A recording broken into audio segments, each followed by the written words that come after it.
ਵਾਹਿਗੁਰੂ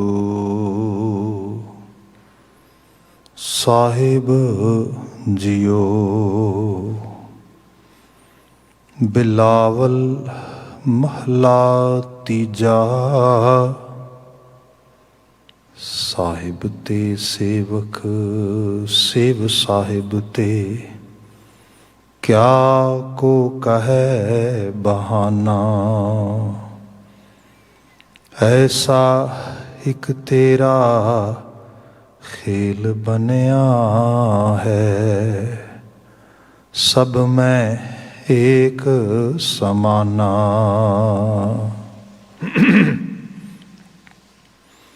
साहिब ते सेवक सेव साहिब ते क्या को कहे बहाना। ऐसा एक तेरा खेल बनया है, सब में एक समाना। सतगुर परचय हर नाम समाना। जिस कर्म होवै सो सतगुर पाए, अन दिन लागै सहज ध्याना। रहा क्या कोई तेरी सेवा करे, क्या को करे अभिमाना। जब अपनी जोत खिंचह तू स्वामी, तब कोई करो दिखा वखियाना। आपे गुर चेला है आपे, आपे गुणी निधाना। ज्यों आप चलाए तिवें कोई चाल, ज्यों हर भावै भगवाना। कहत नानक तू साचा साहिब, कौन जाने तेरे कामा। इक ना कर मैं दे वडियाई, इक परम भवें अभिमाना। कहत नानक तू साचा साहिब, कौन जाने तेरे कामा। इक ना कर मैं दे वडियाई, इक परम भवें अभिमाना। वाहिगुरु जी का खालसा, वाहिगुरु जी की फतेह। जुगो जुग अटल तन तन गुरु ग्रंथ साहिब जी। गुरु पातशाह जी दी अपार बख्शिश, शाम समय सत्संगत दीयां कड़ियां असीं प्राप्त कीतियां ने। सन वक्त बनया है गुरबाणी व्याख्या करन दा। बिलावल राग विच गुरु अमरदास साहब द्वारा उचारण किया गया पावन शब्द आप जी पाठ रूप विच सरवण कर रहे सी।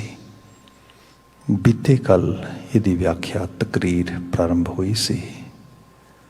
खास करके जो मेन मैसेज कैरी कर दियां लाइन्स ने, we have discussed them. Today, definitely we're going to start our Gurbani Vyakhya from same lines. But as the Shabad is providing us explanation of those lines in the rest of Shabad, we're going to discuss that one. So ਆਪਾਂ start ਜਿੱਥੋਂ ਕਰਦੇ ਹਾਂ, ਮਹਾਰਾਜ ਬਿਆਨ ਕਰਦੇ ਕਿ ਸਤਿਗੁਰ ਪਰਚੈ ਹਰ ਨਾਮ ਸਮਾਨਾ। ਜਦੋਂ ਸਤਿਗੁਰੂ ਤਰੁੱਠਦਾ ਹੈ, ਪਰਚਾ ਮਤਲਬ ਉਹ ਜਦੋਂ ਸਾਡੇ ਉੱਤੇ ਪਰਚਦਾ ਹੈ, ਫਿਰ ਸਾਡੀ ਸੁਰਤ ਨਾਮ ਵਿੱਚ ਸਮਾ ਜਾਂਦੀ ਹੈ। ਸੋ ਇਹਦੇ 'ਚ ਇੱਕ ਕੰਡੀਸ਼ਨ ਆ ਕਿ ਜਿਵੇਂ ਜਿਵੇਂ ਤੁਸੀਂ ਸਤਿਗੁਰੂ ਦੇ ਨਾਲ ਰਿਲੇਸ਼ਨਸ਼ਿਪ ਬਣਾਉਂਦੇ ਹੋ, ਗੁਰੂ ਅਮਰਦਾਸ ਸਾਹਿਬ ਦੇ ਤੇ ਕੁਝ ਜੀਵਨ ਪ੍ਰਸੰਗ ਅਸੀਂ ਬਾਤ ਕੀਤੀ ਸੀ, ਤਿਵੇਂ ਤਿਵੇਂ ਉਹ ਨਾਮ ਦਾ ਅਹਿਸਾਸ ਸਾਡੀ ਸੁਰਤ 'ਚ ਆਉਂਦਾ ਆ। ਹਾਲਾਂਕਿ ਇਹਦੇ ਉੱਤੇ ਬਹੁਤ ਕੁਛ ਕਿਹਾ ਜਾ ਸਕਦਾ ਆ, ਪਰ ਜੀ ਜਿੰਨੀ ਕੁ ਗੁਰਬਾਣੀ ਦੀ ਸਮਝ ਹੈ ਤੁਛ ਬੁੱਧੀ ਵਿੱਚ। ਜਿਵੇਂ ਬੰਦਾ ਨਾਮ ਦੇ ਉਸ ਜ਼ਾਵੀਏ ਨੂੰ, ਜਿਹਨੂੰ ਅਸੀਂ ਇੰਗਲਿਸ਼ ਈਡੀਅਮ ਕਹਿੰਦੇ ਹਾਂ, ਉਸ ਕੌਨਸੈਪਟ ਦੇ ਅਸੀਂ ਨੇੜੇ ਹੁੰਦੇ ਹਾਂ, ਸਾਡੇ ਅੰਦਰ ਉਸ ਪਰਮ ਸ਼ਕਤੀਸ਼ਾਲੀ, ਜਿਹਨੂੰ ਅਸੀਂ ਆਲਮਾਈਟੀ ਕਹਿ ਲਈਏ, ਉਹਦੀ ਪ੍ਰੈਜ਼ੈਂਸ, ਉਹਦਾ ਅਹਿਸਾਸ ਸਾਨੂੰ ਹੁੰਦਾ ਸ਼ੁਰੂ ਹੁੰਦਾ ਹੈ। ਉਹਦੇ ਨਿਰਮਲ ਭੈ ਵਿੱਚ ਬੰਦਾ ਰਹਿ ਸਕਦਾ ਆ।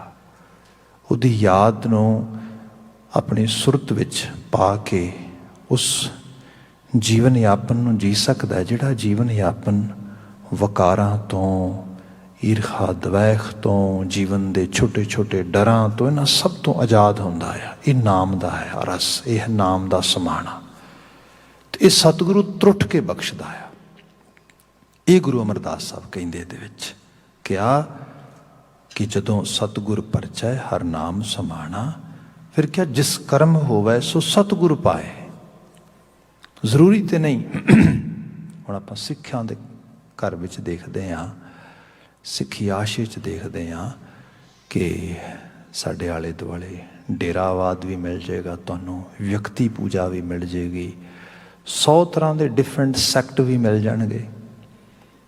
ਹਾਲਾਂਕਿ ਬਿਲਕੁਲ ਇਹ ਸਾਰੇ ਦੇ ਪੈਰਲਰ ਤੇ ਸਾਰੇ ਤੋਂ ਜਿਹੜਾ ਵੱਡਾ ਤੇ ਬਿਲਕੁਲ ਸ਼ੁੱਧ ਪਿਓਰ ਸਕੂਲ ਆਫ ਥਾਟ ਸਿੱਖੀ ਪੰਥ ਦਾ, ਉਹ ਵੀ ਮੌਜੂਦ ਆ।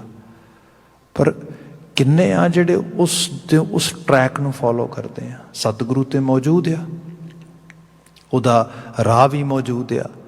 ਇਸੇ ਲਈ ਸਾਹਿਬ ਕਹਿੰਦੇ ਗੁਰੂ ਅਮਰਦਾਸ ਸਾਹਿਬ ਕਿ ਇਹ ਜਿਹੜੀ ਬਾਤ ਆ, ਇਹ ਬਣਦੀ ਤਾਂ ਆ ਜਿਸ ਕਰਮ ਹੋਵੇ ਸੋ ਸਤਿਗੁਰ ਪਾਏ। ਅਨਦਿਨ ਲਾਗੈ ਸਹਿਜ ਧਿਆਨਾ, ਅਨਦਿਨ ਲਾਗੈ ਸਹਿਜ ਧਿਆਨਾ। ਆਪਾਂ ਬੀਤੇ ਕੱਲ ਧਿਆਨ ਦੀ ਬੜੀ ਡੀਪਲੀ ਡਿਸਕਸ਼ਨ ਕੀਤੀ ਸੀ ਕਿ ਇਹੋ ਜਿਹੀ ਚੀਜ਼ ਆ ਕਿ ਹੁਣ ਕੁਛ ਗੱਲ ਕਹੀ, ਬੰਦੇ ਨੇ ਰਿਪੀਟ ਕਰਕੇ ਆਪਣੇ ਆਪ ਨੂੰ ਕਿਹਾ ਕਿ ਮੈਂ ਕੁਝ ਖਰੀਦਦਾਰੀ ਕਰਨ ਲਈ ਜਾ ਰਿਹਾ, ਮੈਂ ਯਾਦ ਰੱਖਣਾ। ਮੁੜ ਕੇ ਵਾਪਸ ਆ ਗਿਆ, ਘਰ ਆਇਆ, ਕਹਿੰਦਾ ਓਹ ਮਾਈ ਗੋਸ਼, ਬਾਕੀ ਸਾਰਾ ਕੁਝ ਲੈ ਆਇਆ, ਜਿਹੜਾ ਚੀਜ਼ ਲੈਣ ਗਿਆ ਸੀ ਭੁੱਲ ਗਿਆ।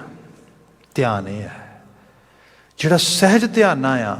ਜੀਵਨ ਦੀਆਂ ਜਦੋਂ ਚੋਇਸਿਸ ਬਣਦੀਆਂ ਨੇ, ਜਿੱਥੇ ਸਾਨੂੰ ਵਿਵੇਕ ਦੀ ਬੜੀ ਲੋੜ ਹੁੰਦੀ ਹੈ, ਜਿੱਥੇ ਸਾਨੂੰ ਉਸ ਇਨਰ ਐਬਿਲਿਟੀ ਦੀ ਲੋੜ ਹੁੰਦੀ ਹੈ ਜਿਹੜੀ ਸਾਨੂੰ ਵਿਜ਼ਨਰੀ ਬਣਾਉਂਦੀ ਹੈ।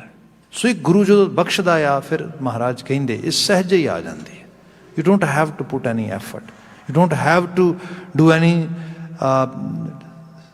specific kind of exercise to remind yourself again and again. No, that is always with you and in you and in your exercise, in your ਜਿਹੜਾ execution ਹੈ ਉਹਦੇ ਵਿੱਚ ਰਹੇਗੀ।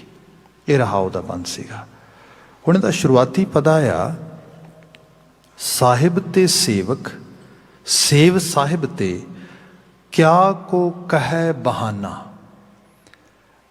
ਗੁਰੂ ਅਮਰਦਾਸ ਸਾਹਿਬ ਆਪ ਸੇਵਕ ਬਣਦੇ ਨੇ ਗੁਰੂ ਅੰਗਦ ਸਾਹਿਬ ਦੇ। ਲੰਮੇਰਾ ਸਮਾਂ ਇੱਕ ਸੇਵਾਦਾਰ ਦੇ ਤੌਰ 'ਤੇ ਰਹਿੰਦੇ, ਫਿਰ ਹੌਲੀ ਹੌਲੀ ਉਸ ਸੋਚ ਨੂੰ ਪ੍ਰਣਾਉਂਦੇ, ਉਸ ਖਿਆਲ ਵਿੱਚ ਆਪਣੇ ਆਪ ਨੂੰ ਮਰਜ ਕਰ ਦਿੰਦੇ, ਜਿਹੜਾ ਖਿਆਲ ਪਾਰਸ ਕਲਾ ਦੀ ਤਰ੍ਹਾਂ ਵਾਪਰਦਾ। ਇੱਕ ਪਲ ਹੀ ਸੋਚ ਕੇ ਦੇਖੋ, ਅੱਜ ਤੱਕ ਦਾ ਸਭ ਤੋਂ ਵੱਡਾ ਏਸ਼ੀਆ ਦਾ ਜਿਹੜਾ ਜਿਹੜਾ ਐਂਪਰਰ ਹੋਇਆ ਹੈਗਾ, ਉਹ ਹੈਗਾ ਅਕਬਰ। ਉਸ ਤੋਂ ਵੱਡਾ ਪੂਰੇ ਏਸ਼ੀਅਨ ਖਿੱਤੇ ਦੇ ਵਿੱਚ ਕੋਈ ਐਂਪਰਰ ਨਹੀਂ ਹੋਇਆ। ਸਭ ਤੋਂ ਲੰਬਾ ਸਮਾਂ ਵੀ ਰਿਹਾ, ਸਭ ਤੋਂ ਵੱਡੀ ਉਹਨੇ ਜਿਹੜੀ ਇੱਕ ਤਰ੍ਹਾਂ ਦੀ ਐਮਪਾਇਰ ਖੜੀ ਕੀਤੀ। ਤੇ ਉਸਨੇ ਮਤਲਬ ਕੋਈ ਉਹਨੂੰ ਇਸ ਲੈਵਲ ਤੇ ਚੈਲੰਜ ਵੀ ਨਹੀਂ ਕਰ ਸਕਿਆ। ਇਹ ਵੀ ਸੱਚ ਹੈ, ਕਿਉਂਕਿ ਉਹ ਸਿਆਸਤ ਵਿੱਚ ਇਤਨਾ ਤਗੜਾ ਬੰਦਾ ਸੀਗਾ। ਉਹ ਸ਼ਖਸ ਜਿਹਦੇ ਘਰ ਆ ਕੇ ਮਤਲਬ ਆਮ ਲੋਕਾਂ ਦੀ ਸਫ਼ ਤੇ ਬੈਠ ਕੇ ਪ੍ਰਸ਼ਾਦਾ ਛਕਦਾ ਪੱਤਲ ਵਿੱਚ ਪਾ ਕੇ, ਉਹ ਹੈ ਗੁਰੂ ਅਮਰਦਾਸ ਸਾਹਿਬ ਦਾ ਘਰ। ਇੱਕ ਅਨਫੋਰਚੂਨੇਟਲੀ ਹਿਸਟਰੀ ਦੀ ਸਾਈਡ ਤੁਸੀਂ ਦੇਖੀਏ, ਚੀਜ਼ਾਂ ਨੂੰ ਜਿਵੇਂ ਗਲੋਰੀਫਾਈ ਕਰਕੇ ਬਿਆਨ ਕੀਤਾ ਗਿਆ। ਪਹਿਲਾਂ ਅੰਗਰੇਜ਼ ਨੇ ਗਲੋਰੀਫਿਕੇਸ਼ਨ ਡਿਫਰੈਂਟ ਤਰੀਕੇ ਨਾਲ ਕਰਵਾਈ, ਕਿਉਂਕਿ ਜਿਹੜਾ ਯੂਰੋਸੈਂਟਰਿਕ ਐਜੂਕੇਸ਼ਨਲ ਸਿਸਟਮ ਆ, ਇਹ ਅੰਗਰੇਜ਼ ਲੈ ਕੇ ਗਏ ਉੱਥੇ। ਪਹਿਲਾਂ ਤਾਂ ਸਿਸਟਮ ਹੈ ਨਹੀਂ ਸੀਗਾ। ਪਹਿਲਾਂ ਤੇ ਜੋ ਟ੍ਰੈਡੀਸ਼ਨਲ ਸਿਸਟਮ ਸੀਗਾ ਉਹਦੇ ਵਿੱਚ ਐਲੀਟ ਹੀ ਐਜੂਕੇਸ਼ਨ ਲੈਂਦਾ ਸੀ, ਤੇ ਐਲੀਟ ਵਾਸਤੇ ਫਾਰਸੀ ਪੜ੍ਹਾਉਣ ਦੇ ਅਦਾਰੇ ਹੁੰਦੇ ਸੀ, ਕਿਉਂਕਿ ਸਰਕਾਰੀ ਕੰਮਕਾਜ ਸਾਰਾ ਹੀ ਫਾਰਸੀ 'ਚ ਹੁੰਦਾ ਸੀ। ਇਸੇ ਲਈ ਸਾਡੇ ਕਈ ਵਾਰ ਕਹਾਵਤ ਵੀ ਕਹੀ ਜਾਂਦੀ ਸੀਗੀ ਕਿ ਹਾਥ ਕੰਗਨ ਕੋ ਆਰਸੀ ਕਿਆ, ਆਰਸੀ ਸ਼ੀਸ਼ੇ ਨੂੰ ਕਹਿੰਦੇ ਨੇ, ਤੇ ਹੱਥ 'ਚ ਜੇ ਕੰਗਣ ਪਾਇਆ ਹੈ, ਜੇ ਤੇ ਚਿਹਰਾ ਵੇਖਣਾ ਤੇ ਫਿਰ ਤੇ ਆਰਸੀ ਚਾਹੀਦੀ ਹੈ। ਸ਼ੀਸ਼ਾ ਚਿਹਰਾ ਵੇਖਣ ਵਾਸਤੇ ਚਾਹੀਦਾ ਨਾ, ਤੇ ਜੇ ਕੋਈ ਚੀਜ਼ ਹੱਥ ਤੇ ਵੇਖਣੀ ਹੈ ਫਿਰ ਸ਼ੀਸ਼ੇ 'ਚ ਥੋੜ੍ਹਾ ਜਾ ਕੇ ਵੇਖਾਂਗੇ ਵੀ ਕਿਵੇਂ ਲੱਗਦਾ, ਫਿਰ ਤੇ ਆਪ ਐਵੇਂ ਵੇਖ ਲਾਂਗੇ, ਕਿਉਂਕਿ ਹੱਥ ਜਿਹੜਾ ਹੈ ਮੂਵ ਹੋ ਜਾਂਦਾ ਨਾ। ਜੇ ਇਹਦੇ 'ਚ ਕੰਗਣ ਪਾਇਆ ਤੇ ਜਿੱਥੇ ਮਰਜ਼ੀ ਕਰਕੇ ਵੇਖ ਲਓ। ਉਹ ਕਹਿੰਦੇ ਕਿ ਪੜ੍ਹੇ ਲਿਖੇ ਹੋਣ ਦਾ ਮਤਲਬ ਕੀ ਹੈ? ਪੜ੍ਹੇ ਲਿਖੇ ਹੋਣ ਦਾ ਮਤਲਬ ਇੱਕ ਹੀ ਹੈ, ਹਾਥ ਕੰਗਨ ਕੋ ਆਰਸੀ ਕਿਆ, ਔਰ ਪੜ੍ਹੇ ਲਿਖੇ ਕੋ ਬਸ ਉਹਨੂੰ ਫਾਰਸੀ ਆਉਣੀ ਚਾਹੀਦੀ ਹੈ। ਜੇ ਫਾਰਸੀ ਆਉਂਦੀ ਹੈ ਫਿਰ ਮਤਲਬ ਉਹ ਪੜ੍ਹਿਆ ਲਿਖਿਆ ਆ, ਉਹ ਐਲੀਟ ਤੋਂ ਬਿਲੋਂਗ ਕਰਦਾ ਆ। ਸੋ ਕਿਉਂਕਿ ਐਲੀਟ ਵਾਸਤੇ ਐਜੂਕੇਸ਼ਨ ਸੀ, ਤੇ ਜਿਹੜੀ ਉਹ ਐਲੀਟਲੀ ਐਜੂਕੇਸ਼ਨ ਸੀ ਫਾਰਸੀ, ਉਹ ਅਰੇਬਿਕ ਜਾਂ ਮੁਹੰਮਡਨ ਸਕੂਲ ਆਫ ਥਾਟ ਦੇ ਵਿੱਚੋਂ ਪ੍ਰਣਾ ਕੇ ਕੱਢੀ ਗਈ ਸੀ। ਇਸੇ ਲਈ ਜਿਹੜੀ ਕਨਵਰਜਨ ਸੀਗੀ, ਜਿਹੜੀ ਫੋਰਸਫੁਲੀ ਹੋ ਰਹੀ ਸੀ, ਉਹ ਤੇ ਹੋ ਹੀ ਰਹੀ ਸੀ, ਪਰ ਐਲੀਟ ਆਪਣੇ ਆਪ ਕਰ ਰਿਹਾ ਸੀਗਾ। ਇਸ ਲਈ ਗੁਰੂ ਨਾਨਕ ਸਾਹਿਬ ਨੇ ਬਾਤ ਕੀਤੀ ਨਾ, ਵਾਰ-ਵਾਰ ਮਹਾਰਾਜ ਬਿਆਨ ਕਰਦੇ ਕਿ ਜਿਹਨੂੰ ਕੋਈ ਥੋੜ੍ਹੀ ਬਹੁਤੀ ਸਮਝ ਆਉਂਦੀ ਹੈ, ਜਾਂ ਤੇ ਉਹ ਸੰਸਾਰ ਛੱਡ ਕੇ ਭੱਜ ਜਾਂਦਾ ਹੈ, ਜੋਗੀ ਬਣ ਜਾਂਦਾ ਕਿ ਆਪਾਂ ਨਹੀਂ ਰਹਿਣਾ ਇੱਥੇ, ਕਿਉਂਕਿ ਇੱਥੇ ਰਹੇ ਤੇ ਐਲੀਟ 'ਚ ਰਹਿਣਾ ਪਏਗਾ, ਤੇ ਐਲੀਟ ਦੇ ਵਿੱਚ ਰਵਾਂਗੇ ਤੇ ਉਹ ਕਨਵਰਟ ਕਰ ਲੈਣਗੇ। ਸੋ ਕੀਤਾ ਕੀ ਜਾਏ, ਆਪਾਂ ਪਹਾੜਾਂ ਤੇ ਚਲੇ ਜਾਂਦੇ ਹਾਂ, ਜੋਗੀ ਬਣ ਜਾਂਦੇ ਹਾਂ, ਭਪੂਤ ਮਲ ਲੈਂਦੇ ਹਾਂ ਤੇ ਆਪਾਂ ਜਾ ਕੇ ਉੱਥੇ ਭੱਜ ਜਾਂਦੇ ਹਾਂ। ਦੂਸਰਾ ਜਿਹਨੇ ਕਿਹਾ ਵੀ ਨਹੀਂ ਨਹੀਂ ਰਹਿਣਾ ਤੇ ਇੱਥੇ ਹੀ ਪੈਣਾ, ਫਿਰ ਉਹ ਕਿਵੇਂ ਰਹੇਗਾ? ਉਹਦੇ ਬਾਬਤ ਗੁਰੂ ਨਾਨਕ ਸਾਹਿਬ ਬਿਆਨ ਕਰਦੇ ਕਿ ਨੀਲ ਬਸਤਰਲੇ ਕੱਪੜੇ ਪਹਿਰੇ, ਤੁਰਕ ਪਠਾਣੀ ਅਮਲ ਕੀਆ। ਉਹਨੇ ਆਪਣਾ ਲਿਬਾਸ ਹੀ ਉਹਨਾਂ ਵਾਲਾ ਪਾ ਲਿਆ। ਫਿਰ ਇਹ ਨਹੀਂ ਘਰ ਕਰਮੀਆਂ ਸਭਨਾ ਜੀਆਂ, ਉਹਨੇ ਕਿਹਾ ਕਿ ਆਪਾਂ ਬੋਲੀ ਛੱਡ ਦੇਣੀ ਹੈ ਭਈਆ ਜੀ ਵਾਲੀ, ਭਾਈ ਸਾਹਿਬ ਵਾਲੀ, ਦੂਜੀ ਤੀਜੀ। ਆਪਾਂ ਤੇ ਜਦੋਂ ਕਿਤੇ ਬੋਲਣਾ ਆ ਫਿਰ ਆਪਾਂ ਮੀਆਂ ਵਾਲੀ ਬੋਲੀ ਬੋਲਣੀ ਹੈ। ਆਪਾਂ ਤੇ ਜਿਹੜਾ ਹੈਗਾ ਉਸ ਮੁਹੰਮਡਨੀ ਕਲਚਰ ਨੂੰ ਅਡਾਪਟ ਕਰ ਲੈਣਾ। ਤੇ ਜਿੱਥੇ ਕੋਈ ਤਾਲੀਮ ਵੀ ਲੈਂਦਾ, ਅਸੀਂ ਭਾਈ ਸ਼ਾਹਬਾਜ਼ ਸਿੰਘ ਤੇ ਸੁਬੇਗ ਸਿੰਘ ਦੀਆਂ ਜੀਵਨ ਘਟਨਾਵਾਂ ਸੁਣਦੇ ਹਾਂ। ਕਾਜ਼ੀ ਤਾਲੀਮ ਦਿੰਦਾ, ਵੇਖਦਾ ਇਤਨਾ ਬ੍ਰਿਲੀਅੰਟ ਬੱਚਾ ਆ, ਫਾਰਸੀ ਜ਼ਬਾਨ ਦੀ ਇਤਨੀ ਮੁਹਾਰਤ ਹੈ ਇਸਨੂੰ, ਇਹ ਤੇ ਡੈਫੀਨੇਟਲੀ ਬਾਪ ਇਹਦਾ ਆਲਰੇਡੀ ਕੋਤਵਾਲ ਆ, ਇਹ ਤੇ ਜ਼ਰੂਰ ਜਿਹੜਾ ਹੈਗਾ ਬਹੁਤ ਵੱਡੇ ਅਹੁਦੇ ਤੇ ਜਾਏਗਾ। ਕਿਉਂ ਨਾ ਇੱਕ ਕੰਮ ਕੀਤਾ ਜਾਏ, ਇਹਨੂੰ ਆਪਣੀ ਬੇਟੀ ਵਿਆਹ ਕੇ ਤੈਨੂੰ ਆਪਣਾ ਦਾਮਾਦ ਬਣਾ ਲਿਆ ਜਾਏ। ਪਰ ਮੈਂ ਕਾਜ਼ੀ ਹਾਂ ਤੇ ਮੈਂ ਤੇ ਕਿਸੇ ਗੈਰ ਮੁਸਲਮਾਨ ਵੱਲ ਵਿਆਹ ਨਹੀਂ ਸਕਦਾ। ਆਪਾਂ ਇੱਕ ਕੰਮ ਕਰਦੇ ਹਾਂ, ਪਹਿਲਾਂ ਇਹਦੀ ਕਨਵਰਜਨ ਕਰਦੇ ਹਾਂ। ਇਹ ਚੀਜ਼ ਸੋ ਐਲੀਟ ਦੇ ਨਾਲ ਇੱਕੋ ਚੀਜ਼ ਹੈ। ਫਿਰ ਐਲੀਟ ਨੂੰ ਇੱਕੋ ਹੀ ਸਕੂਲ ਪੜ੍ਹਾਇਆ ਜਾਏਗਾ, ਉਹਦੀ ਇੱਕੋ ਹੀ ਰਾਏ ਰਹੇਗੀ। ਉਹਦੇ ਵਾਸਤੇ ਜਾਂ ਦੁਨੀਆ ਇੱਕ ਸਕੂਲ ਆਫ ਥਾਟ ਜਾਂ ਰਿਲੀਜਨ ਨੂੰ ਮੰਨਣ ਵਾਲੀ ਹੈ ਜਾਂ ਕਾਫਰ ਹੈ। ਇਸ ਨੂੰ ਗੁਰੂ ਬਾਬਾ ਜੀ ਨੇ ਤੋੜਿਆ ਤੇ ਸਤ ਸੰਗਤ ਸਤਿਗੁਰ ਚਟਸਾਲ ਇਹ ਖੜੀ ਕੀਤੀ। ਸੰਗਤ ਇੱਕ ਐਜੂਕੇਸ਼ਨ ਦਾ ਅਦਾਰਾ ਨਵੇਂ ਰੂਪ ਵਿੱਚ ਲਿਆਂਦਾ, ਜਿਹਦੇ ਸ਼ਬਦ ਦੀ ਪ੍ਰਵਿਰਤੀ ਲਿਆਂਦੀ, ਸਭ ਚੀਜ਼ਾਂ ਤਬਦੀਲੀ ਆਈ ਹੌਲੀ ਹੌਲੀ ਕਰਕੇ। ਉਹ ਤਬਦੀਲੀ ਪੈਰਾਂ ਸਿਰ ਹੁੰਦੀ, ਮੁਗਲੀਆ ਹੁਕਮਰਾਨ ਜਿਵੇਂ ਮਤਲਬ ਏਡੀ ਵੱਡੀ ਅੰਪਾਇਰ ਜਿਹੜੀ ਸੀਗੀ ਉਹ ਫਿਰ ਖੜੀ ਹੋ ਗਈ। ਉਹਨੇ ਕਿਹਾ ਬਾਕੀ ਸਭ ਨੂੰ ਛੱਡੋ, ਜਿੱਥੇ ਕਿਤੇ ਸਿੱਖ ਦਾ ਨਾਂ ਆਉਂਦਾ ਬਸ ਇਹਨੂੰ ਮਾਰ ਦਿਓ, ਇਹੀ ਸਾਡੇ ਲਈ ਖਤਰਾ ਆ। ਸਿੱਖ ਹੋਣਾ ਬਾਗੀ ਹੋਣਾ ਸੀਗਾ, ਸਿੱਖ ਹੋਣਾ ਹਕੂਮਤ ਦਾ ਦੁਸ਼ਮਣ ਹੋਣਾ ਸੀਗਾ। ਇੱਕ ਕਮਿਊਨਿਟੀ ਨੂੰ ਉਹਨੂੰ ਕੰਪਲੀਟਲੀ ਜੜ ਤੋਂ ਮੁਕਾਉਣ ਲਈ 80-80 ਰੁਪਏ ਇਨਾਮ ਰੱਖਿਆ ਜਾਂ ਸਰਕਾਰੀ ਦਸਤਾਵੇਜ਼ਾਂ 'ਚ ਅੱਜ ਵੀ ਮੌਜੂਦ ਹੈ, ਅਸੀਂ ਪੜ੍ਹਦੇ ਹਾਂ ਸਾਰਾ ਕੁਛ। ਵਕਤ ਆਪਣੀ ਜਾਚੇ ਹੋਰ ਅੱਗੇ ਬਤੀਤ ਹੋਇਆ, ਸਿੱਖ ਮਿਸਲਾਂ ਦਾ ਦੌਰ ਆਇਆ, ਮਹਾਰਾਜਾ ਰਣਜੀਤ ਸਿੰਘ ਦਾ ਦੌਰ ਆਇਆ। ਤਾਲੀਮ 'ਤੇ ਉਹਨਾਂ ਨੇ ਕੰਮ ਕੀਤਾ, ਉਹ ਕੰਮ ਕੀਤਾ ਜਿਹੜਾ ਆਮ ਲੋਕਾਂ ਨੂੰ ਇੰਪਾਵਰਮੈਂਟ ਦਿੰਦਾ ਸੀ, ਤਾਕਤ ਦਿੰਦਾ ਸੀ। ਸਰਕਾਰ ਜਿਵੇਂ ਅੱਜ ਡੈਮੋਕ੍ਰੈਟਿਕ ਅਸੀਂ ਸਿਸਟਮ ਵਿੱਚ ਦੇਖਦੇ ਹਾਂ ਨਾ, ਕਿ ਇੱਥੇ ਵੀ ਆਪ ਦੇਖੋਗੇ ਕਿ ਆਮ ਬੰਦੇ ਲਈ ਕਾਨੂੰਨ ਹੋਰ ਹੈ, ਜਿਹੜੀਆਂ ਵੱਡੀਆਂ ਕੰਪਨੀਆਂ ਜਾਂ ਮਲਟੀਨੈਸ਼ਨਲਸ ਨੇ ਉਹਨਾਂ ਲਈ ਕਾਨੂੰਨ ਹੋਰ ਹੈ। ਅਤੇ ਆਮ ਲੋਕਾਂ ਦੀ ਲੁੱਟ ਹੁੰਦੀ ਹੈ ਅਤੇ ਉਹ ਲੁੱਟ ਕਰਦੀਆਂ ਨੇ। ਇਹਦੇ ਬਾਬਤ ਅਜੇ ਵੀ ਖੈਰੇ ਇਹਨਾਂ ਮੁਲਕਾਂ ਦੀ ਗਲੋਰੀ ਵੀ ਹੈ ਕਿ ਥੋੜ੍ਹੀ ਬਹੁਤੀ ਆਵਾਜ਼ ਸੁਣੀ ਜਾਂਦੀ ਹੈ। ਐਮਾਜੋਨ ਦੇ ਖਿਲਾਫ ਜਿੰਨੇ ਜ਼ਬਰਦਸਤ ਲੈਵਲ 'ਤੇ ਅਮਰੀਕਨ ਯੂਨੀਵਰਸਿਟੀ ਦੇ ਸਕਾਲਰਸ ਨੇ ਸਾਰਾ ਰਿਪੋਰਟਾਂ ਕੱਢੀਆਂ ਨੇ ਬਾਹਰ, ਵੀ ਇੱਥੇ ਵੱਡੇ ਵੱਡੇ ਤੁਸੀਂ ਹਰ ਦੂਸਰੀ ਤੀਸਰੀ ਬਿਲਡਿੰਗ ਜਿਹੜੀ ਐਮਾਜੋਨ ਦੀ ਦੇਖ ਰਹੇ ਹੋ ਜਾਂ ਵੇਅਰ ਹਾਊਸ ਬਣ ਗਏ ਨੇ ਜਾਂ ਬਣ ਰਹੇ ਨੇ। ਅਤੇ ਜੇ ਡੀਪ ਲੈਵਲ 'ਤੇ ਦੇਖਿਆ ਜਾਏ ਤਾਂ ਜਿਹੜੀ ਉੱਥੋਂ ਦੀ ਲੋਕਲ ਪਬਲਿਕ ਦੀ ਮਨੀ ਹੈ ਉਹ ਸਾਰੀ ਯੂਜ਼ ਕਰ ਰਹੇ ਨੇ। ਸਾਨੂੰ ਲੋਕਾਂ ਨੂੰ ਕੋਈ ਪਤਾ ਨਹੀਂਗਾ ਉਹ ਕਿਵੇਂ ਯੂਜ਼ ਕਰ ਰਹੇ ਨੇ ਸਾਰੇ ਪਰਕਸ। ਨਵਾਂ ਬਿਜ਼ਨਸ ਸ਼ੁਰੂ ਕਰਨ ਦੇ ਪਰਕਸ ਇੱਕ ਮਿਊਨਿਸਪੈਲਿਟੀ ਅਨਾਊਂਸ ਕਰਦੀ ਹੈ, ਉਹਦਾ 80% ਇਹ ਲੈ ਜਾਂਦੇ ਨੇ। ਜਿੰਨੇ ਉਹਦਾ ਪਰਕਸ ਦੇ ਨਾਲ ਵੱਡੇ ਵੱਡੇ ਬੈਂਕ ਨੇ ਉਹ ਕਹਿੰਦੇ ਓਕੇ ਕਿਤੇ ਕਿਤੇ ਐਮਪਲੋਇਮੈਂਟ ਦਿੱਤੀ ਜਾਏਗੀ, ਉਹਨਾਂ ਨੂੰ ਅਸੀਂ 0% ਇੰਟਰਸਟ ਦੇ ਉੱਤੇ 50 ਮਿਲੀਅਨ ਲੋਨ ਦੇਵਾਂਗੇ। 48 ਮਿਲੀਅਨ ਐਮਾਜ਼ੋਨ ਲੈ ਜਾਂਦੀ ਹੈ। ਐਮਪਲੋਇਮੈਂਟ ਤੇ ਹੋਏਗੀ ਉੱਥੇ, ਜਦੋਂ ਵੇਅਰ ਹਾਊਸ 'ਚ ਬੰਦਿਆਂ ਨੇ ਕੰਮ ਕਰਨਾ ਆ। ਐਂਡ ਆਫ ਦਾ ਡੇ ਪਤਾ ਲੱਗਦਾ ਕਿ ਐਮਾਜ਼ੋਨ ਆਪਣੀ ਜੇਬ ਦੇ ਵਿੱਚੋਂ $1 ਵੀ ਨਹੀਂ ਖਰਚ ਰਹੀ। ਐਡੀ ਵੱਡੀ ਜਿਹੜੀ ਹੈਗੀ ਹੈ ਉਹ ਬਿਜ਼ਨਸ ਜਿਹੜੀ ਸਟੇਟ ਖੜੀ ਕਰ ਰਹੀ ਹੈ, ਅਤੇ ਉਹਦੇ ਵਿੱਚੋਂ ਪ੍ਰੋਫਿਟ ਜਨਰੇਟ ਕਰਕੇ ਆਪਣੇ ਸ਼ੇਅਰ ਹੋਲਡਰਸ ਨੇ ਆਪਣੀ ਝੋਲੀ ਵਿੱਚ ਪਾ ਰਹੇ। ਸੋ ਇਸ ਕਿਸਮ ਦੀਆਂ ਚੀਜ਼ਾਂ ਹੋ ਰਹੀਆਂ। ਆਮ ਲੋਕਾਂ ਨੂੰ ਇਸ ਲੀਗਲ ਸਿਸਟਮ ਬਾਰੇ ਜ਼ੀਰੋ ਵਾਕਫੀਅਤ ਹੈ। ਜਿਹੜੇ ਲੋਕ ਉਸ ਲੀਗਲ ਸਿਸਟਮ ਨੂੰ ਸਮਝਦੇ ਨੇ ਉਹਨਾਂ ਲੋਕਾਂ ਨੂੰ ਡਾਇਰੈਕਟਲੀ ਉਹ ਪੇ ਕਰਕੇ ਕਹਿੰਦੇ ਸਾਡੇ ਕੋਲ ਆ ਜਾਓ। ਇਹ ਪਹਿਲਾਂ ਵੀ ਰਿਹਾ, ਜਿਵੇਂ ਸਾਹਿਬ ਕਹਿੰਦੇ ਕਿ ਕਾਜ਼ੀ ਹੋਏ ਰਿਸ਼ਵਤੀ, ਵੱਡੀ ਲੈ ਕੇ ਹੱਕ ਗਵਾਈ। ਸਰਕਾਰੀ ਭਾਸ਼ਾ ਕਿਸੇ ਨੂੰ ਆਉਂਦੀ ਨਹੀਂ, ਪਤਾ ਹੀ ਨਹੀਂ ਪਟਵਾਰੀ ਨੇ ਕੀ ਲਿਖ ਦਿੱਤਾ, ਉਹ ਕਾਜ਼ੀ ਕੀ ਪੜ੍ਹ ਰਿਹਾ, ਕੀ ਲਿਖ ਰਿਹਾ ਹੈਗਾ, ਸਾਰੇ ਦਾ ਸਾਰਾ ਸਿਸਟਮ। ਪਹਿਲੀ ਵਾਰੀ ਪੰਜਾਬ ਦੀ ਫਿਜ਼ਾਂ ਦੇ ਵਿੱਚ ਇੱਕ ਕਾਇਦਾ ਤਿਆਰ ਕੀਤਾ ਗਿਆ, ਅਤੇ ਕਾਇਦੇ ਦਾ ਮਤਲਬ ਜਿਹਨੂੰ ਅਸੀਂ ਕਾਇਦਾ ਕਹਿ ਦਿੰਦੇ ਹਾਂ ਪੰਜਾਬੀ ਦੇ ਵਿੱਚ, ਕਾਇਦੇ ਦਾ ਮਤਲਬ ਇਹ ਹੈ ਇੱਕ ਨਿਜ਼ਾਮ ਨੂੰ ਸਮਝਣ ਦੀ ਤਰਤੀਬ। ਉਹ ਜਿਹੜੀ ਫਾਰਸੀ ਜ਼ਬਾਨ ਜਿੰਨੀ ਕੁ ਸੀ, ਤੇ ਕਿਆ ਈਰਾਨ ਤੋਂ ਸਪੈਸ਼ਲ ਸਕਾਲਰ ਮੰਗਾਏ ਗਏ, ਪਿੰਡ ਪਿੰਡ ਡਿਊਟੀ ਲਾਈ ਗਈ ਵੀ ਹਰ ਇੱਕ ਬੰਦੇ ਦਾ ਜਿਹਦਾ ਸਰਕਾਰੀ ਅਫਸਰ ਦੇ ਨਾਲ ਸਰਕਾਰੀ ਦਫ਼ਤਰ ਦੇ ਵਿੱਚ ਕੋਈ ਵਾਹ ਵਾਸਤਾ ਪੈਂਦਾ ਉਹਨੂੰ ਸਰਕਾਰ ਦੇ ਸਾਰੇ ਕੰਮ ਕਾਜ ਬਾਰੇ ਪਤਾ ਹੋਣਾ ਚਾਹੀਦਾ। ਇਹ ਅੰਗਰੇਜ਼ਾਂ ਨੇ ਬਾਅਦ 'ਚ ਰਿਪੋਰਟ ਕੀਤੀ ਕਿ ਇਹਨਾਂ ਤੇ ਯੂਰਪ ਐਜੂਕੇਟਡ ਨਹੀਂ ਹੈਗਾ ਜਿੰਨਾ ਐਜੂਕੇਸ਼ਨ ਸਤਲੁਜ ਦਰਿਆ ਦੇ ਪਰਲੇ ਪਾਸੇ ਸਾਰੀ ਫੈਲੀ ਪਈ ਹੈ। ਇਹਨਾਂ ਨੂੰ ਮੂਰਖ ਬਣਾਉਣਾ ਬੱਚਿਆਂ ਦੀ ਖੇਡ ਨਹੀਂ ਹੈਗੀ। ਸਭ ਇਸ ਲੈਵਲ 'ਤੇ ਬਾਤ ਆਈ।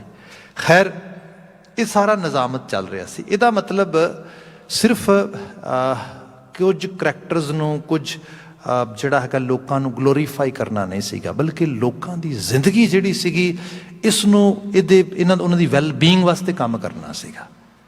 ਪਰ ਅੰਗਰੇਜ਼ ਆ ਰਿਹਾ ਸੀਗਾ, ਅੰਗਰੇਜ਼ ਨੇ ਹੁਣ ਗਲੋਰੀਫਿਕੇਸ਼ਨ ਦਿਖਾਉਣੀ ਸੀਗੀ। ਅਤੇ ਜੇ ਅੰਗਰੇਜ਼ ਦੀ ਜ਼ਬਾਨ ਨੂੰ ਗਲੋਰੀਫਾਈ ਨਹੀਂ ਕਰੋਗੇ, ਕਲਚਰ ਨੂੰ ਗਲੋਰੀਫਾਈ ਨਹੀਂ ਕਰੋਗੇ, ਉਹਦੇ ਹੀਰੋਜ਼ ਨੂੰ ਗਲੋਰੀਫਾਈ ਨਹੀਂ ਕਰੋਗੇ, ਜੇ ਉਹਦੇ ਇੱਕ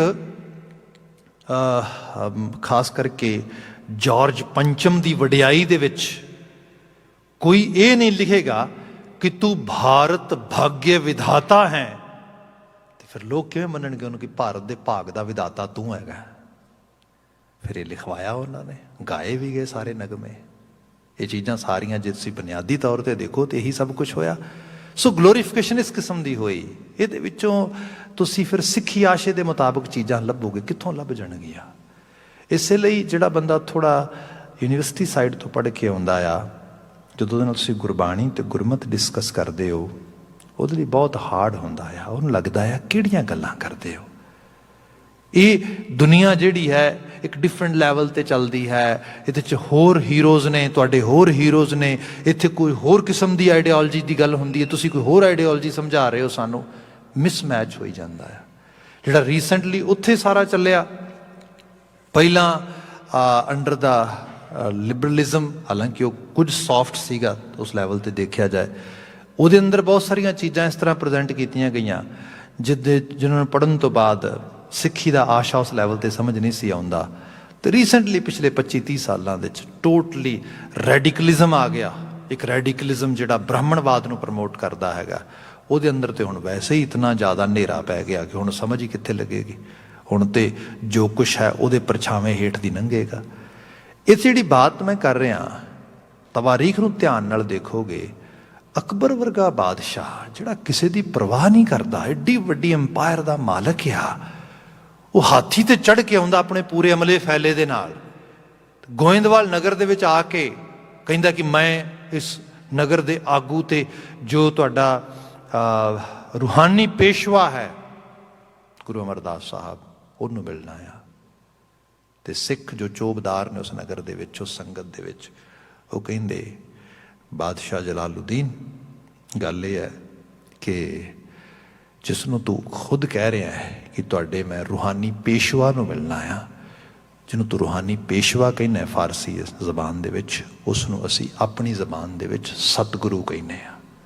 ਤੇ ਸਾਡੇ ਲਈ ਉਹ ਦੀਨ ਦੁਨੀ ਦਾ ਬਾਦਸ਼ਾਹ ਆ। ਇਸ ਕਰਕੇ ਉਹਦਾ ਹੁਕਮ ਸਰਵੋਪਰੀ ਹੈ। ਤੇ ਉਹਦਾ ਹੁਕਮ ਇਹ ਹੈ ਕਿ ਜਿੰਨੇ ਵੀ ਆਉਣਾ ਹੈ ਪਹਿਲਾਂ ਪੰਗਤ ਫਿਰ ਸੰਗਤ। ਇਹ ਜਿਹੜੀ ਚੀਜ਼ ਆ ਇਹ ਉਸ ਨੂੰ ਪਹਿਲੀ ਵਾਰੀ ਸੁਣਨ ਵਿੱਚ ਮਿਲ ਰਹੀ ਹੈ ਵੀ ਐਵੇਂ ਕਿਵੇਂ ਹੋ ਸਕਦਾ ਆ। ਰੂਲਰ ਤੇ ਮੈਂ ਆ, ਰੂਲ ਮੈਂ ਸੈੱਟ ਕਰਦਾ, ਮੇਰੇ ਰੂਲਸ ਨੂੰ ਲੋਕ ਫੋਲੋ ਕਰਦੇ। ਹੱਦ ਹੋ ਗਈ, ਮੇਰੀ ਨੱਕ ਥੱਲੇ ਮੇਰੀ ਸਰਜ਼ਮੀਨ ਦੇ ਉੱਤੇ ਕੋਈ ਰੂਲ ਮੇਰੇ ਲਈ ਸੈੱਟ ਕਰੇਗਾ, ਇਹ ਕਿਵੇਂ ਹੋਏਗਾ? ਫਿਰ ਮੈਂ ਕਾਹਦਾ ਰੂਲਰ ਆ? ਬਟ ਲੈਟਸ ਸੀ ਮਨਸ਼ਾ ਕੀ ਇਹਨਾਂ ਦਾ, ਕੌਣ ਲੋਕ ਨੇ ਜਿਹੜੇ ਮੈਨੂੰ ਸ਼ੀਸ਼ਾ ਵਿਖਾਉਣ ਲੱਗੇ ਨੇ। ਹਾਥੀ ਤੋਂ ਥੱਲੇ ਉਤਰਿਆ, ਦੱਸੋ ਕੀ ਕਰਨਾ? ਬੈਠ ਤੇ ਆਮੋ ਖਾਸ ਦੇ ਨਾਲ ਜਿੱਥੇ ਸਾਰੇ ਬੈਠਦੇ ਨੇ, ਸਫ ਵਿੱਚ ਬੈਠਦਾ, ਲੰਗਰ ਛਕਦਾ। ਇਹ ਗੁਰੂ ਅਮਰਦਾਸ ਸਾਹਿਬ ਨੇ, ਛੋਟੀ ਹਸਤੀ ਹੈ ਕੋਈ? ਇਹ ਉਹਨਾਂ ਦਾ ਇੰਸਟੀਟਿਊਸ਼ਨ ਹੈ ਸਿੱਖੀ ਦਾ। ਔਰੰਗਜ਼ੇਬ ਨੂੰ ਇਹੀ ਤੇ ਗੱਲ ਸਮਝ ਨਹੀਂ ਆਉਂਦੀ ਕਿ ਅਲਟੀਮੇਟਲੀ ਜਿਸ ਖਿੱਤੇ ਦੇ ਵਿੱਚ ਲੋਕ ਬਾਦਸ਼ਾਹ ਦੇ ਲੰਘਣ ਦੇ ਸਾਹਮਣੇ ਲੰਮੇ ਪੈ ਜਾਂਦੇ, ਸਲੂਟ ਕਰਦੇ, ਉਹਦੀ ਹਕੂਮਤ ਦੇ ਵਿੱਚ ਕੋਈ ਰਣਜੀਤ ਨਗਾਰਾ ਵਜਾਉਂਦਾ? ਹਾਊ ਕਮ? ਆਹ ਚੀਜ਼ ਉਸ ਨੂੰ ਜਿਹੜੀ ਹੈ ਪਿੰਚ ਕਰਦੀ ਹੈ ਵੀ ਹੱਦ ਹੋ ਗਈ। ਬਾਕੀ ਦੇ ਪਹਾੜੀ ਰਾਜਿਆਂ ਨੇ ਚੱਕਿਆ ਉਹਨੂੰ ਵੀ ਗੁਰੂ ਗੋਬਿੰਦ ਸਿੰਘ ਸਾਹਿਬ ਤੇ ਅਟੈਕ ਕਰਨ ਵਾਸਤੇ, ਐਕਚੁਅਲ ਲੈਵਲ ਤੋਂ ਆਹ ਚੀਜ਼ ਪਿੰਚ ਕਰਦੀ ਸੀ।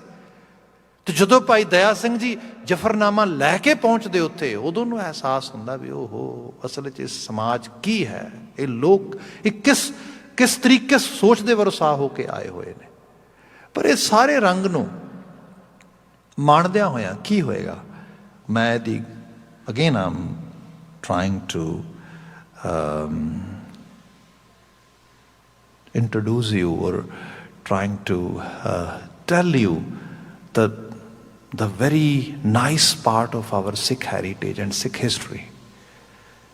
When we are listening it, when we are perceiving it, we're going to have some sort of pride that is our history. And there is a very, you can say, tiny difference, or I shouldn't say tiny, even very, you can say, non-recognizing difference between pride and ego.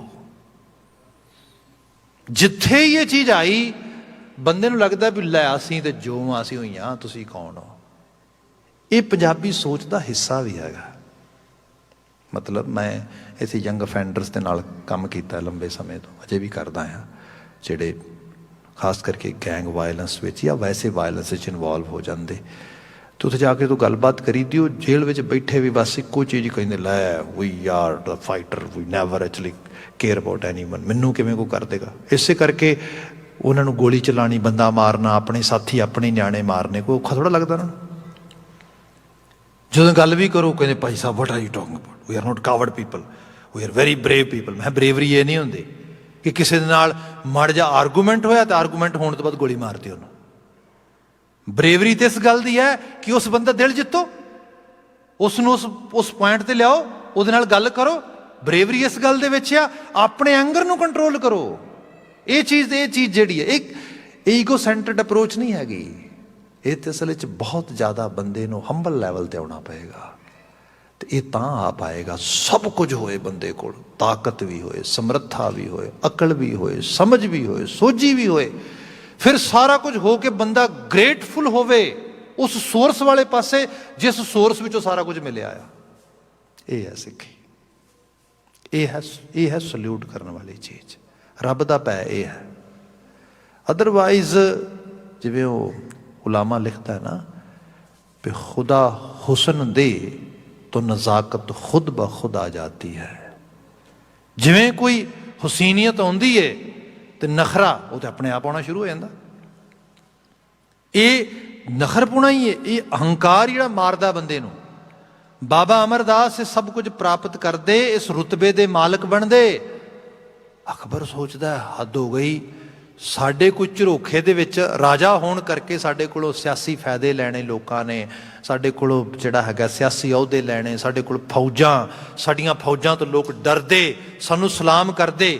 ਜਿਹਨੇ ਕੋਈ ਫੌਜ ਨਹੀਂ ਰੱਖੀ, ਜਿਹਦੇ ਕੋਲ ਕੋਈ ਉਸ ਕਿਸਮ ਦਾ ਲਾਲਚ ਨਹੀਂ ਹੈਗਾ, ਬਲਕਿ ਲੋਕ ਆਪਣੇ ਜੇਬ ਵਿੱਚੋਂ ਜਿਹਦੇ ਦਰ ਤੇ ਜਾ ਕੇ ਭੇਟਾ ਰੱਖ ਕੇ ਜਿਹਨੂੰ ਮੱਥਾ ਟੇਕਦੇ ਨੇ, ਉਹਦਾ ਕਿੰਨਾ ਕੁ ਗੁਮਾਨ ਹੋਏਗਾ। ਵੇਖੀਏ ਤੇ ਸਹੀ, ਅਸੀਂ ਐਡੇ ਗੁਮਾਨ ਦੇ ਮਾਲਕ ਹਾਂ, ਉਹਨੂੰ ਵੀ ਤੇ ਵੇਖੀਏ। ਜਦੋਂ ਬਾਬਾ ਅਮਰਦਾਸ ਸਾਹਿਬ ਕੋਲ ਗਿਆ ਤਾਂ ਅਕਬਰ ਹੈਰਾਨ ਹੋ ਗਿਆ ਕਿ ਹੱਦ ਹੋ ਗਈ, ਕੋਈ ਇਹੋ ਜਿਹੀ ਚੀਜ਼ ਹੈ ਹੀ ਨਹੀਂ ਗੀ। ਬਲਕਿ ਜਿੰਨੀ ਦੇਰ ਬੈਠਾ ਉਨੀ ਦੇਰ ਤੱਕ ਖੁਦਾਈ ਦੀ ਗੱਲ ਹੋਈ, ਰੱਬੀ ਗੱਲ ਹੋਈ, ਉਹਦੀ ਗੱਲ ਹੋਈ ਜਿਹਨੇ ਸਭ ਕਾਸੇ ਨੂੰ ਸਿਰਜਿਆ ਤੇ ਬਣਾਇਆ ਹੈ। ਇੱਥੋਂ ਫਿਰ ਅਕਬਰ ਦਾ ਮੱਥਾ ਠਣਕਿਆ ਵੀ ਉਹ ਇਹ ਤੇ ਵਾਕਿਆ 'ਚ ਕੋਈ ਅਲਾਹੀ ਚੀਜ਼ ਆ। ਇਹਨੂੰ ਗੁਰੂ ਅਮਰਦਾਸ ਸਾਹਿਬ ਹੁਣ ਇਹਨਾਂ ਬਚਨਾਂ 'ਚ ਪਾ ਰਹੇ ਨੇ ਕਿ ਦੇਖੋ ਸਤਿਗੁਰੂ ਵਰਤਦਾ, ਨਾਮ ਦੀ ਮਿਲਦੀ ਦਾਤ, ਪਰ ਸੋਚ ਕਲੀਅਰ ਹੋ ਜਾਂਦੀ, ਕਲੀਅਰ ਇਹ ਹੋ ਜਾਂਦਾ ਸਾਹਿਬ ਤੇ ਸੇਵਕ, ਸੇਵ ਸਾਹਿਬ ਤੇ ਕਿਆ ਕੋ ਕਹੇ ਬਹਾਨਾ। ਕਹੇ ਬਹਾਨਾ ਦਾ ਮਤਲਬ ਹੈ ਕੋਈ ਆਰਗੂਮੈਂਟ ਬਣਾ ਲਓ ਤੁਸੀਂ, ਕੋਈ ਕਿਸੇ ਕਿਸਮ ਦੇ ਨਾਲ ਕਿਸੇ ਚੀਜ਼ ਨੂੰ ਜਸਟੀਫਾਈ ਕਰਨ ਵਾਸਤੇ ਆਪਣਾ ਕੋਈ ਪੁਆਇੰਟ ਆਫ ਵਿਊ ਦੇਵੋ। ਜੇ ਡੀਪ ਲੈਵਲ ਤੇ ਦੇਖੋਗੇ ਕਰਨ ਕਰਾਉਣ ਵਾਲਾ ਆਪੇ ਆਪ ਹੈ। ਜਿਹਨੂੰ ਕੁਝ ਵਡਿਆਈ ਮਿਲਦੀ ਧਰਤੀ ਦੇ ਉੱਤੇ, ਜਿਹੜਾ ਕੋਈ ਚੰਗੇਰਾ ਕਰਨ ਦੇ ਕਾਬਲ ਬਣਦਾ, ਇਹ ਰੱਬ ਜੀ ਉਹਨੂੰ ਬਖਸ਼ਿਸ਼ ਕਰਦਾ ਆ। ਇਹ ਗੁਰੂ ਅਮਰਦਾਸ ਸਾਹਿਬ ਕਹਿੰਦੇ ਬੰਦੇ ਚੰਗਾ ਕਰਕੇ ਇਹਦਾ ਮਾਨ ਮਨੋਵਰ ਵੀ ਉਸ ਚੰਗਿਆਈ ਦੇਣ ਵਾਲੇ ਨੂੰ ਦੇ, ਤਾਂ ਤੂੰ ਪੂਰਾ ਹੋਏਗਾ। ਅਦਰਵਾਈਜ਼ ਚੰਗਾ ਕਰਨ ਵਾਲੇ ਲੋਕ ਜਦੋਂ ਮਾਣ ਲੈਣ ਤੁਰਦੇ ਉਦੋਂ ਹੀ ਸਭ ਤੋਂ ਬੁਰੇ ਬਣਦੇ, ਉਦੋਂ ਹੀ ਹੰਕਾਰ 'ਚ ਮਰਦੇ ਜਾ ਕੇ।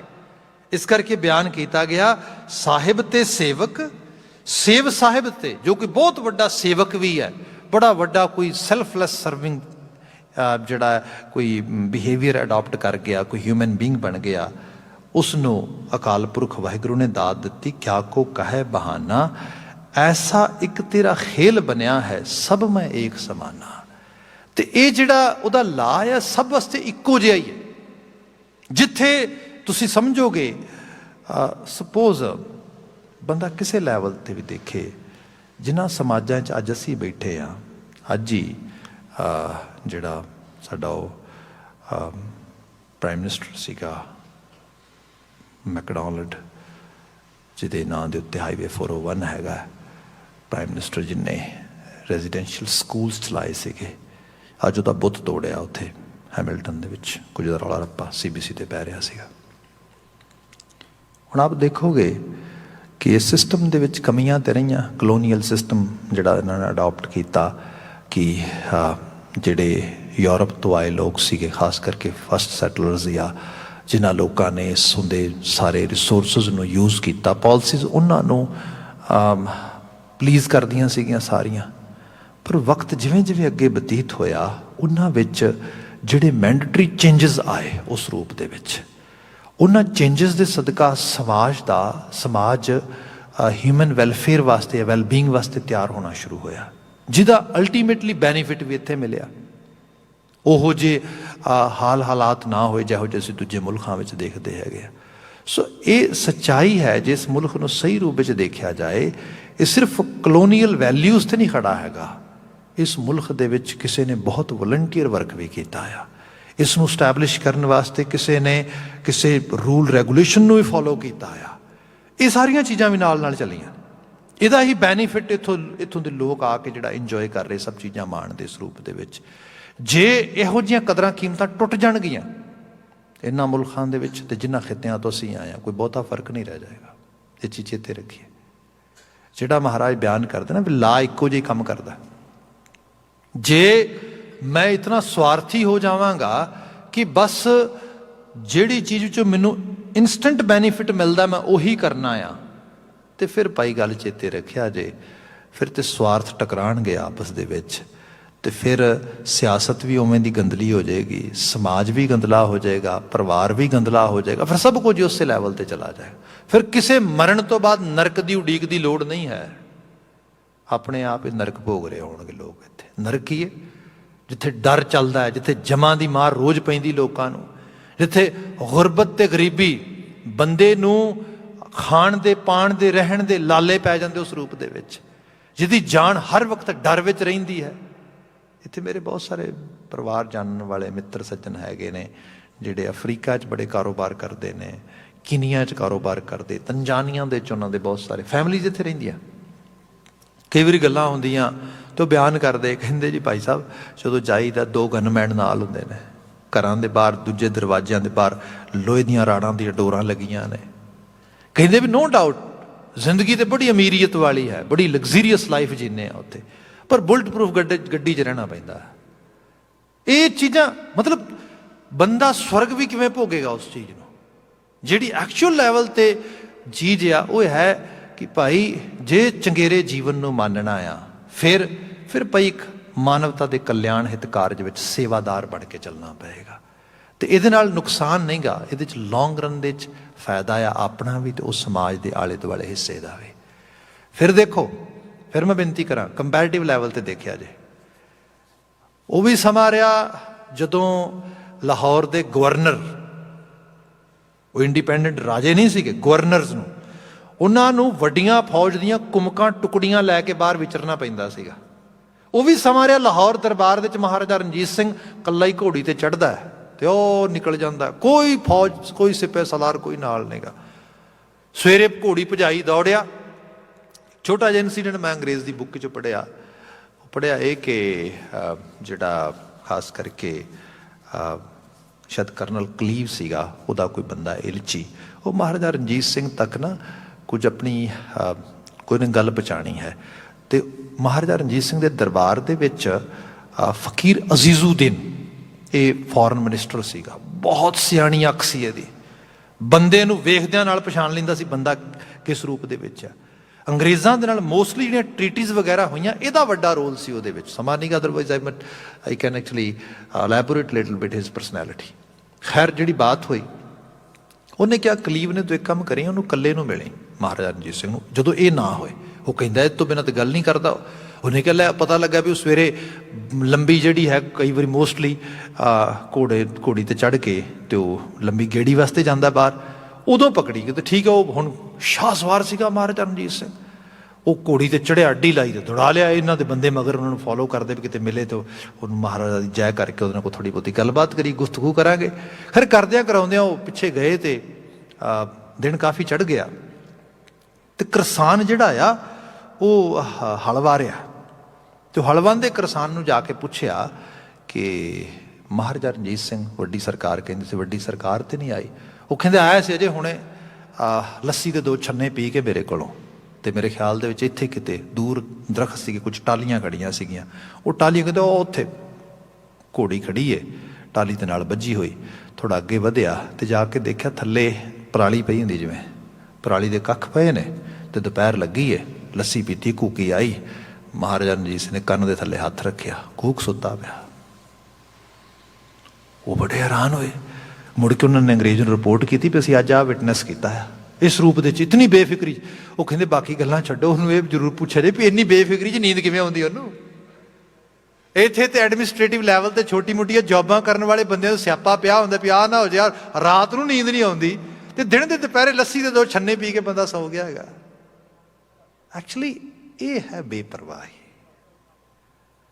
ਜਿਸ ਖਿੱਤੇ ਦੇ ਵਿੱਚ ਲੋਕਾਂ ਨੂੰ 4-4 ਤਜੋਰੀਆਂ ਦੇ ਕੁੰਡੇ ਲਾ ਕੇ ਅੰਦਰ ਸੋਨੇ ਦੀ ਮੋਹਰ ਰੱਖਣੀ ਪੈਂਦੀ ਹੋਏ, ਉਸ ਖਿੱਤੇ ਦੇ ਵਿੱਚ ਦਰਬਾਰ ਸਾਹਿਬ ਦੀ ਇਮਾਰਤ ਨੂੰ ਸੋਨੇ ਦਾ ਪੱਤਰਾ ਲਾ ਦਿਓ। ਉਸ ਜ਼ਮਾਨੇ ਦੇ ਵਿੱਚ ਕੋਈ ਫੌਜ ਦੀ ਟੁਕੜੀ ਨਹੀਂ ਲਾਈ, ਰਾਤ ਨੂੰ ਆਏ ਤੇ ਕੋਈ ਸੋਨੇ ਦਾ ਪੱਤਰਾ ਲੁੱਟ ਕੇ ਲੈ ਜੇ ਤੇ ਇਸ ਕਰਕੇ ਉੱਥੋਂ ਬਚਾਉਣਾ ਆ ਨਾ। ਤੁਸੀਂ ਸੋਚ ਕੇ ਦੇਖੋ, ਐਕਚੁਅਲੀ ਇਹ ਹੈ ਅਸਲ ਰੂਪ ਦੇ ਵਿੱਚ ਸਵਰਗ ਨੂੰ ਭੋਗਣਾ, ਜਿੱਥੇ ਮਨੁੱਖਤਾ ਦੇ ਵਿੱਚ ਹਾਇਰ ਲੈਵਲ ਦੀਆਂ ਵੈਲਿਊਜ਼ ਉਹ ਆਉਣ, ਸਮਾਜ ਕਿਸੇ ਵੱਡੇ ਹਿੱਸੇ ਨੂੰ ਪ੍ਰਣਾ ਕੇ ਚੱਲੇ, ਜਿੱਥੇ ਕੋਈ ਕਿਸੇ ਮਜ਼ਹਬ, ਧਰਮ, ਕਿਸੇ ਇਬਾਦਤ ਖਾਨੇ ਦੇ ਨਿਰਮਾਣ ਕਰਨਾ ਚਾਹੇ ਤਾਂ ਉਹਨੂੰ ਸਰਕਾਰ ਕੋਲ ਜਾ ਕੇ ਦਰਖਾਸਤ ਨਾ ਦੇਣੀ ਪਏ ਕਿ ਇੱਕ ਛੋਟਾ ਜਿਹਾ ਮੰਦਿਰ ਬਣਾਉਣਾ ਹੈ ਜੀ, ਮਾਈ ਬਾਪ ਤੁਸੀਂ ਮਾੜਾ ਜਿਹਾ ਥਾਂ ਦੇ ਦਿਓ, ਮਸੀਤ ਬਣਾਉਣੀ ਹੈ ਨਾ। ਤੁਸੀਂ ਆਪਣੀ ਜਗ੍ਹਾ ਦੇ ਉੱਤੇ ਆਪਣੇ ਉਸ ਰੂਪ ਦੇ ਵਿੱਚ ਜੋ ਤੁਹਾਡਾ ਚਿੱਤ ਕਰਦਾ ਕਰੋ, ਐਜ਼ ਲੌਂਗ ਐਜ਼ ਤੁਸੀਂ ਕਿਸੇ ਹੋਰ ਨੂੰ ਜਿਉਣ ਤੋਂ ਜੀਓ ਤੇ ਜਿਉਣ ਦੇ ਕਨਸੈਪਟ ਨੂੰ ਤੋੜਦੇ ਹੋ। ਇਹ ਹੈ ਮਾਨਵਤਾ ਦਾ ਸੇਵਾਦਾਰ ਹੋ ਕੇ ਵਿਚਰਨਾ। ਗੁਰੂ ਅਮਰਦਾਸ ਸਾਹਿਬ ਕਹਿੰਦੇ ਜੇ ਬੰਦੇ ਨੂੰ ਸਮਝ ਆ ਜਾਏ ਨਾ ਤੇ ਬੰਦਾ ਇਸ ਹਾਇਰ ਲੈਵਲ ਦੇ ਵੈਲਿਊ ਬੇਸ ਸਿਸਟਮ ਨੂੰ ਅਡਾਪਟ ਕਰ ਸਕਦਾ ਹੈ। ਪਰ ਮੁਸ਼ਕਿਲ ਇਹ ਇੱਥੇ ਥੋੜ੍ਹੇ ਜਿਹੇ ਚੰਗੇ ਬਣਦੇ ਆ ਤੇ ਹੰਕਾਰ ਸਿਰ ਤੇ ਆ ਕੇ ਪੈ ਜਾਂਦਾ ਵੀ you know who M I, ਮੈਂ ਤੇ ਰੱਬ ਬਣ ਗਿਆ ਲੋਕਾਂ ਵਾਸਤੇ। ਬਾਬਾ ਅਮਰਦਾਸ ਸਾਹਿਬ ਕਹਿੰਦੇ ਨਹੀਂ, ਜਿਵੇਂ ਹੀ ਆਏਗਾ ਮਰੋਗੇ। ਇਹ ਨਹੀਂ ਸਾਡੇ ਖਿੱਤੇ ਦੇ ਵਿੱਚ ਜਿੰਨੇ ਲੋਕ ਦਾਨੀ ਮਿਲਣਗੇ ਤੁਹਾਨੂੰ, ਜਿੰਨੇ ਲੋਕ ਸੇਵਾ ਕਰਨ ਵਾਲੇ ਮਿਲਣਗੇ, ਵਿਖਾਵਾ ਕਰਨ ਵਾਲੇ ਮਿਲਣਗੇ, ਇਹਨਾਂ ਤੇ ਕਿਤੇ ਮਿਲਣਾ ਹੀ ਨਹੀਂਗਾ। ਤੇ ਹਾਲਤ ਕੀ, ਸਮਾਜ ਦੀ ਕੀ ਹਾਲਤ ਹੈ? ਐਕਚੁਅਲੀ ਸੈਲਫਲੈਸ ਹੋਣ ਦਾ ਮਤਲਬ ਸਮਝਿਆ ਜਾਏ। ਇਹਦੀ ਬਾਤ ਇਹ ਸ਼ਬਦ 'ਚ ਅੱਗੇ ਜਾ ਕੇ ਹੋਰ ਅੱਗੇ ਚੱਲੇਗੀ। ਇਹ ਹੈ ਸੇਵਾ ਦਾ ਅਸਲ ਕਨਸੈਪਟ ਜੋ ਗੁਰੂ ਸਾਹਿਬ ਨੇ ਸਾਨੂੰ ਸਮਝਾਇਆ। ਖੈਰ ਸਮਾਂ ਇਜਾਜ਼ਤ ਨਹੀਂ ਦਿੰਦਾ that I should, where I can continue my actually talk anymore. So let's actually pause it here. As Sama will permit us, we're going to start this discussion tomorrow from the same point. Today we have to wind up here. Thank you very much being an attentive listener. ਆਓ ਕਿਰਸਾਨੀ ਸੰਘਰਸ਼ ਨਾਲ ਜੂਝ ਰਹੇ ਮਾਈ ਭਾਈ ਦੀ ਸਫਲਤਾ ਦੀ ਅਰਦਾਸ ਕਰਦੇ ਹੋਏ ਸਮਾਪਤੀ ਕਰੀਏ। ਕਹਿ ਦੇਣਾ ਜੀ, ਵਾਹਿਗੁਰੂ ਜੀ ਕਾ ਖਾਲਸਾ, ਵਾਹਿਗੁਰੂ ਜੀ ਕੀ ਫਤਿਹ।